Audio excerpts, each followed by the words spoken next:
Assalamualaikum warahmatullahi wabarakatuh.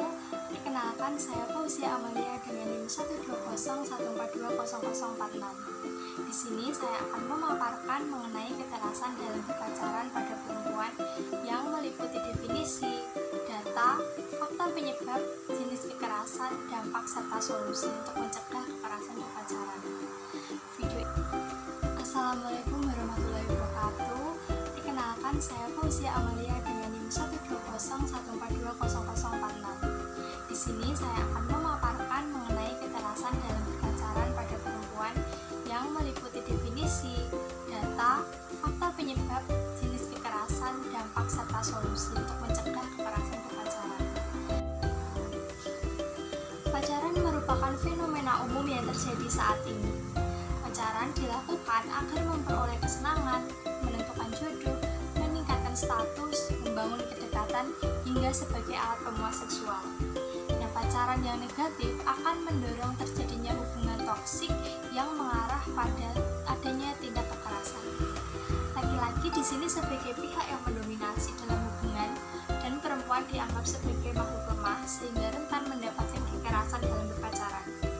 Hal ini kemudian memunculkan ideologi gender yang mana peran perempuan dan laki-laki dibedakan sesuai dengan ketentuan Tuhan, sehingga mendorong munculnya perspektif bahwa kekerasan berpacaran pada perempuan merupakan akibat dari konstruksi peran yang disandangnya.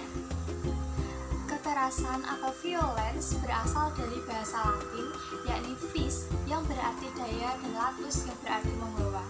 Kekerasan adalah tindakan yang disengaja atau tidak disengaja terhadap orang lain yang menyebabkan cedera, kerugian psikologis, depresi, hingga kematian. Sedangkan kekerasan berpacaran atau dating violence adalah taktik dengan kekerasan fisik yang disengaja agar mempunyai, memelihara kekuasaan, serta memiliki kontrol atas pasangan sepenuhnya. Berdasarkan grafik pada data dalam Simfoni PPA sepanjang 2023 terdapat 20.265 kasus kekerasan dengan 17.477 korban perempuan. Sementara pelaku berdasarkan hubungan sebagai pacar adalah sebanyak 3.722 kasus kekerasan dan merupakan kasus kekerasan yang tertinggi. Terdapat dua faktor yang memicu terjadinya kekerasan dalam berpacaran, yakni faktor internal dan eksternal. Faktor internal ini berasal dari diri korban seperti mental, jenjang pendidikan, umur, serta sikap dalam menghadapi kekerasan yang masih rendah.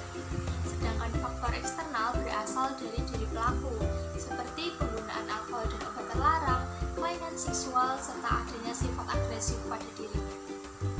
Kekerasan menurut Center for Disease Control and Prevention tahun 2020 terdiri dari 4 jenis, yakni kekerasan fisik, merupakan kekerasan yang terjadi ketika individu mencoba atau menyakiti pasangannya, seperti memukul, menendang, mencubit, dan sebagainya.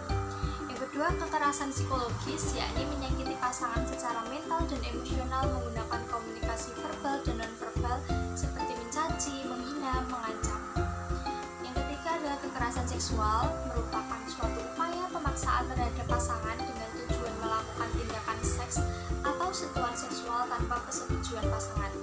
Yang terakhir adalah menguntit, yakni pola atau kontak secara berulang dan tidak dikehendaki pasangan sehingga menyebabkan ketakutan atas keselamatan diri dan orang terdekat korban.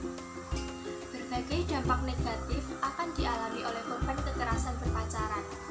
Terdapat 4 jenis dampak tindak kekerasan dalam berpacaran pada perempuan. Yang pertama adalah dampak psikis, di mana ketika tindak kekerasan dalam berpacaran terjadi secara berulang, maka akan menimbulkan perasaan takut, sedih, marah, trauma, hingga depresi. Yang kedua adalah dampak fisik, yang terdapat pada badan korban seperti adanya luka, lebam, memar, bahkan patah tulang. Yang ketiga adalah adanya dampak sosial, yakni putusnya hubungan korban dengan orang-orang terdekatnya karena tindakan pelaku yang mengontrol kehidupan korban sehingga tidak dapat beraktivitas dengan leluasa.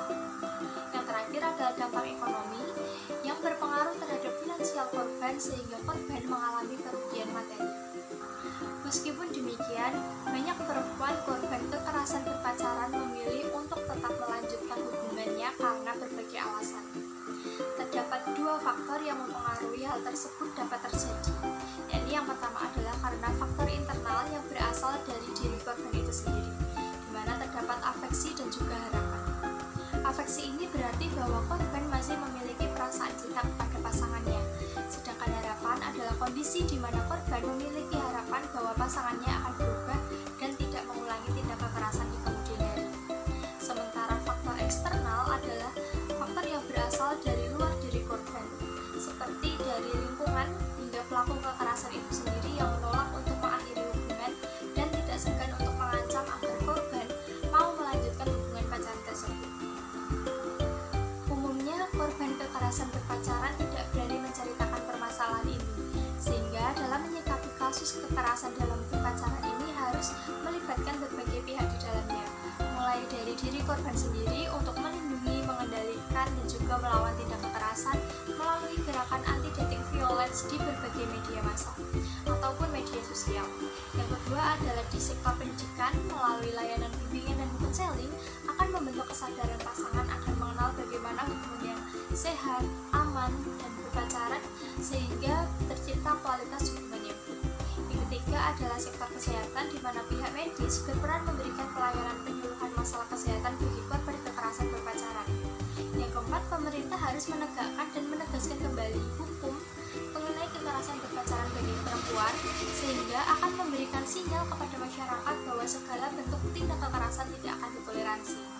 Yang kelima, masyarakat harus memiliki kesadaran lebih terhadap dating violence dan lebih peka terhadap ketidakadilan gender yang membedakan hak perempuan dan laki-laki sehingga tidak kekerasan akan minim terjadi. Demikian yang dapat saya sampaikan. Terima kasih. Wassalamualaikum warahmatullahi wabarakatuh.